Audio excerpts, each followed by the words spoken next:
Lakeisha referenced the project, and there's going to be 3 of us in here, the 3 partners that are working on this project together.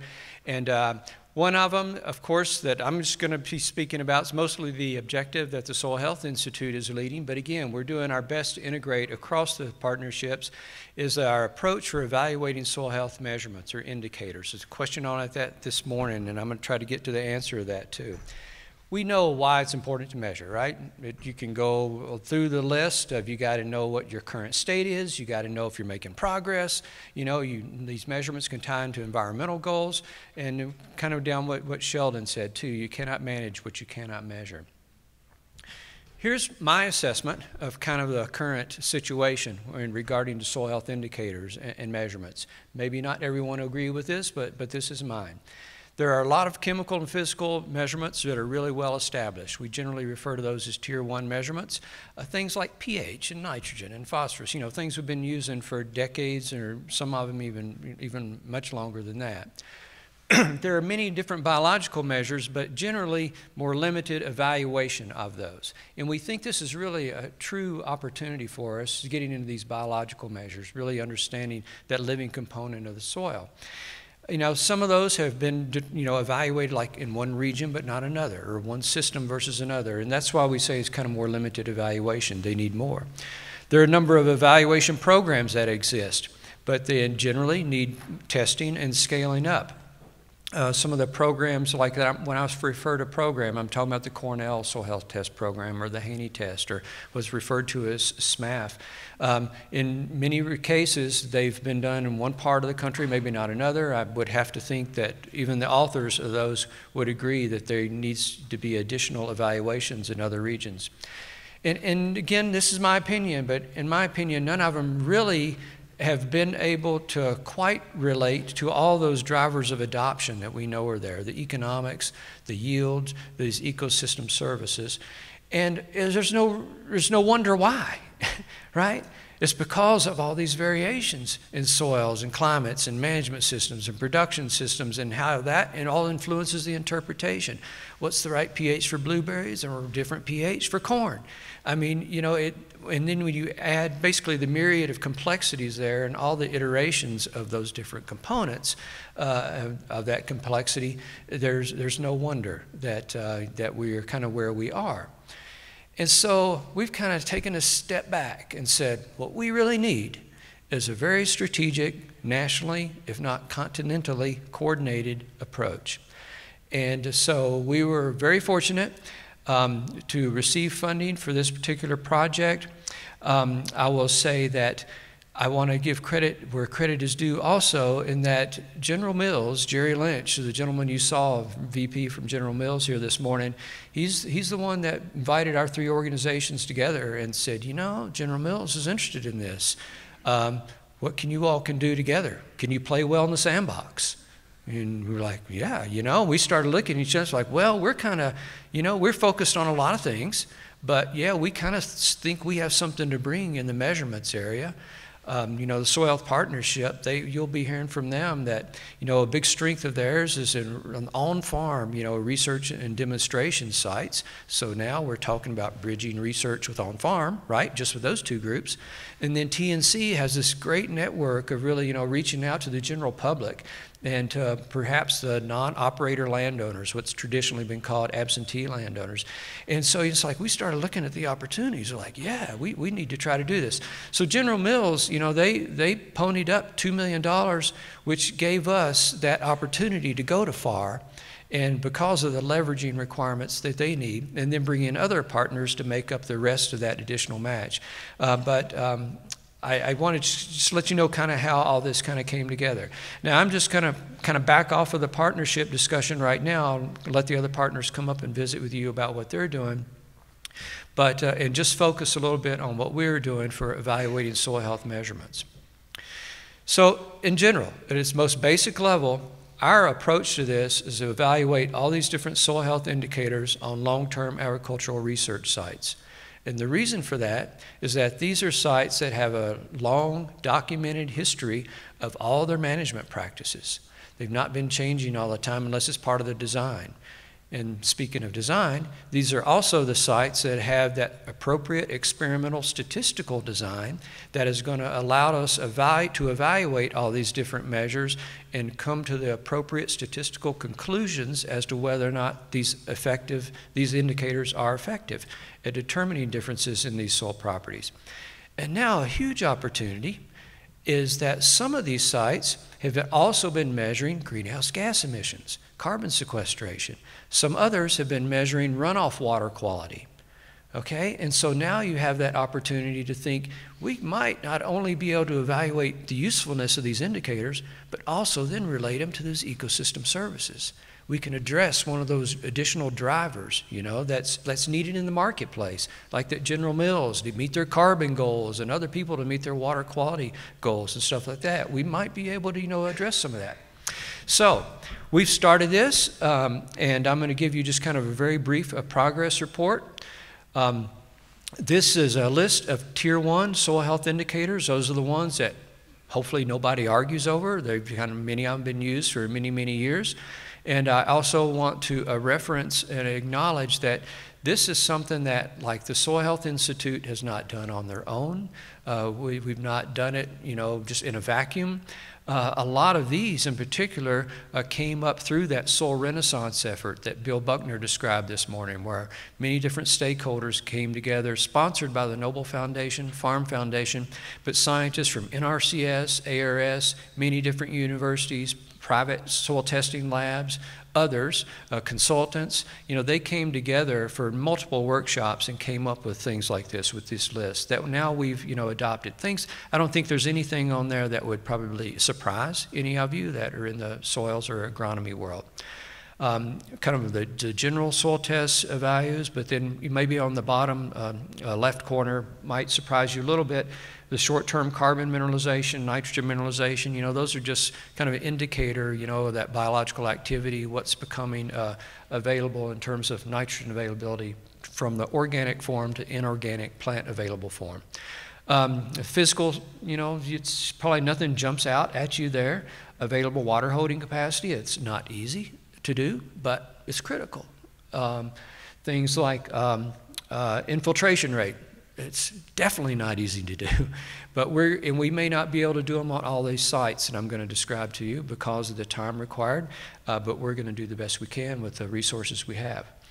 And then there's kind of the Tier 2 and 3 soil health indicators. Sodium adsorption ratio, it's tried and true, been around a long time, but it's just mostly kind of used more in some of the western states where they have some sodium issues. Most of the other ones relate more to the biology.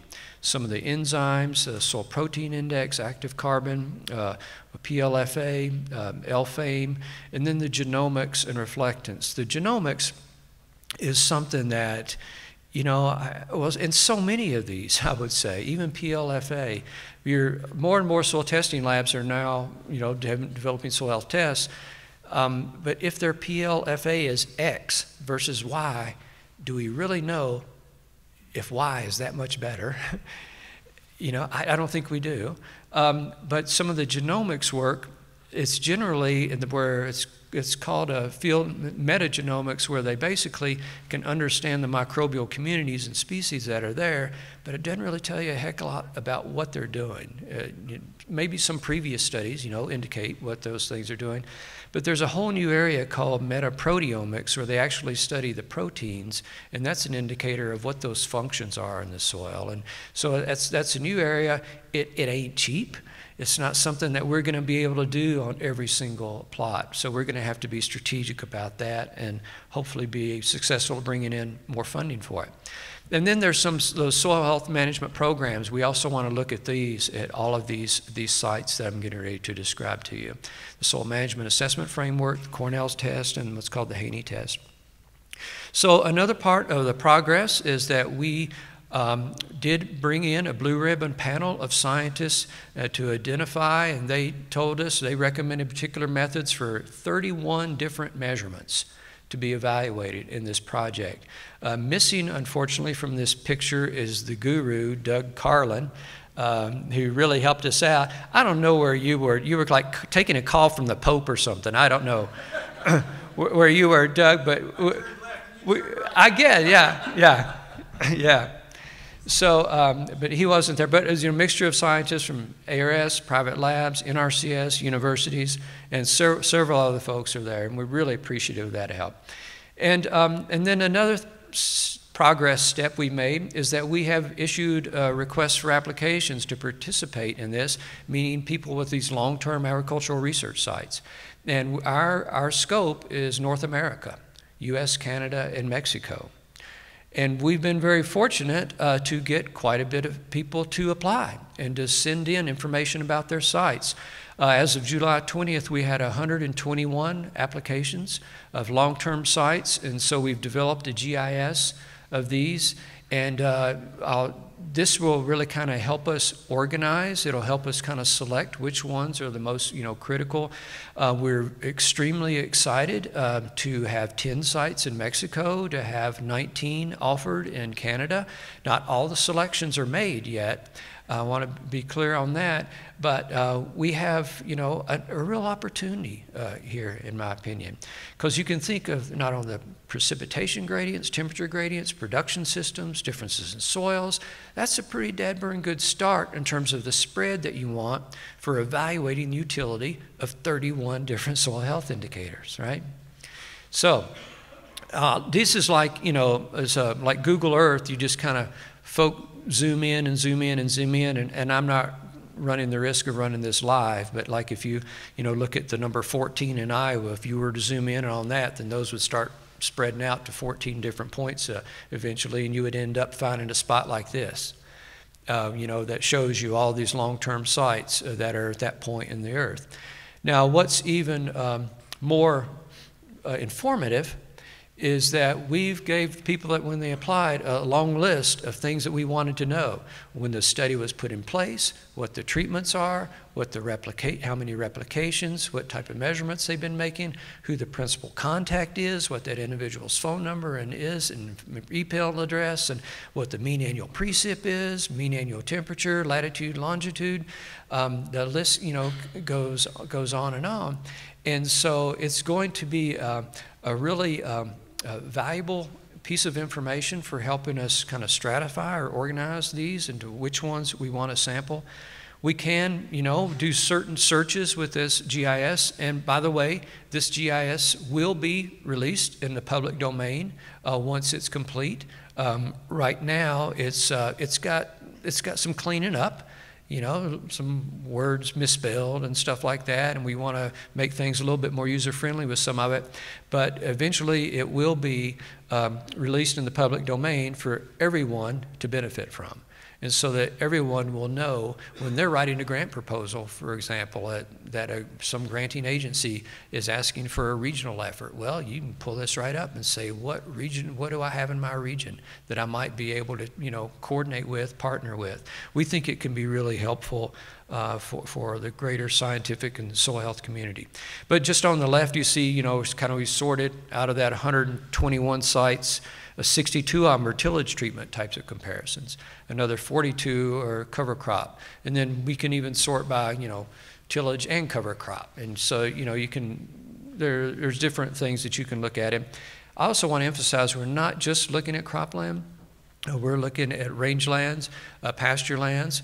Yeah, those offer a different statistical challenge because they don't have the, little replicated plots necessarily. But what they lack in plots, guess what? They make up for in huge size and big fields and areas. And so we'll probably be looking at different statistical techniques for analyzing those, but we're going to include them to the extent we can.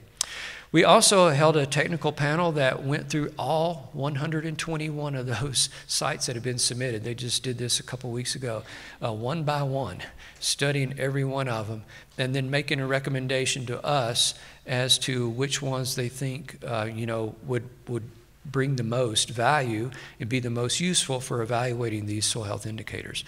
We have advertised for a statistician, database manager, that's going to help us pull all this together and analyze it. Also advertised for 6 project scientists that will be selected across North America to be the kind of the liaison that will be going to the sites, doing the sampling, but working with those individual site managers and understanding their data and stuff. And I want to be clear, we are not going to be asking anyone for any data that has not been published. We are not trying to steal anyone's data. We are asking for permission to go on and sample soils, but then to sit down with individuals and work with the data that they have already published on these long-term sites and see to what extent, you know, we can relate those different soil health indicators to things like yield and stuff like that, you know, that they are analyzing. It's going to be a partnership. We ain't doing this alone. We couldn't do it alone. We don't have the bandwidth.